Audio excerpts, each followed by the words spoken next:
I'm Insomniac, and this is the Red Army First Chinese Watch. Who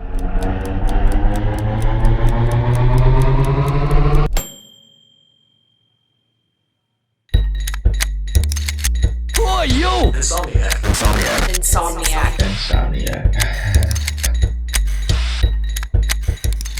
First of all, a big shout out to the grumpy old Marine wannabe. That's his nickname.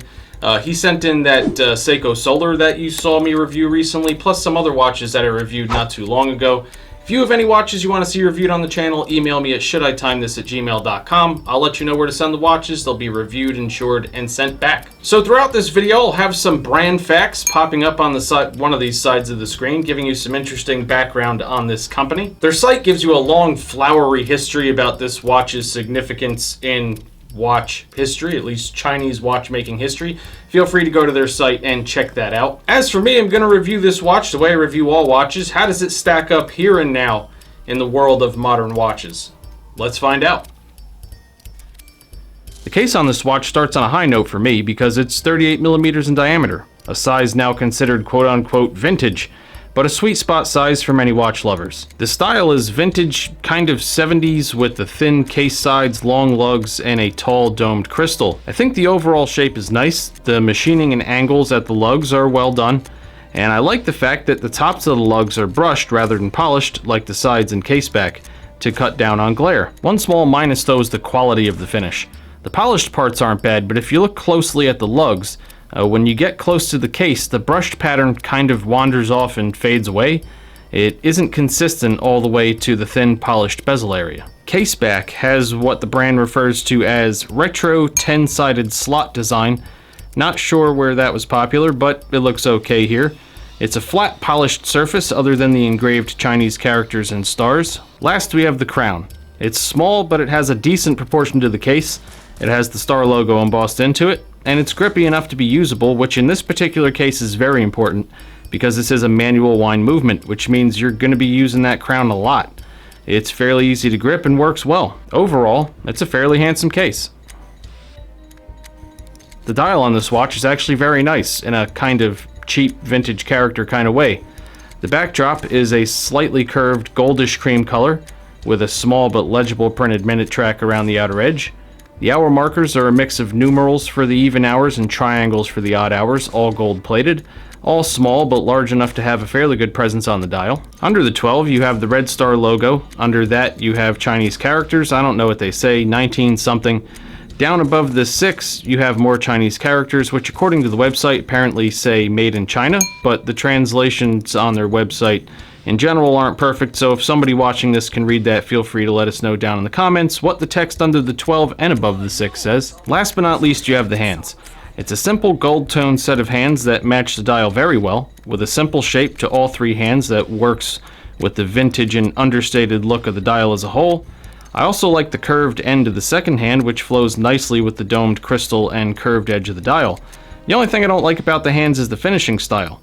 The site says something flowery about the hand finishing being some kind of retro style, but to me it just looks cheap. It kinda looks like hands made out of the inside of a soda can sprayed gold. But at a glance it's a decent set of hands that looks right on this dial, and all of the hands are the right length for this dial. Overall it's a simple but nicely executed dial.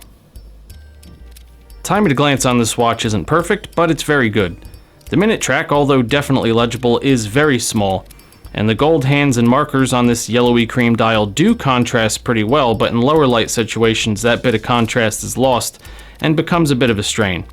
Overall though, in well-lit rooms or daylight, the hands are perfect lengths for this dial, the ends of the hands have definitive tips, and the contrast between the hands and markers against this dial is reasonable for sure. So I found it very easy to tell the time at a glance, again, in reasonable lighting situations.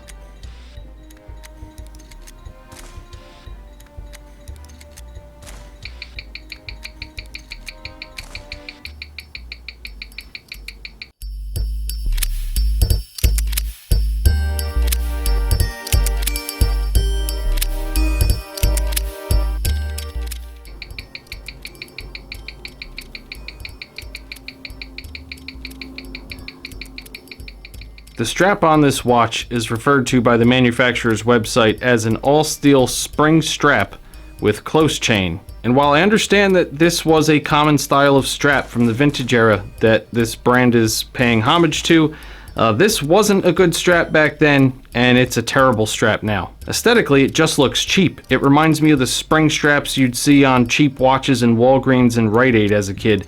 But that's not the worst part. The worst part is wearing it for more than a second, because it constantly pulls the hairs on your wrist, which is surprisingly painful. As you can see in my reviews, I'm not all that hairy, and even for me, I couldn't wear this watch on this strap for more than a minute or so. Now I see why the person who sent me this had it on a NATO strap when it got here. This really is a miserable strap. If you buy one of these, I'd suggest changing this immediately.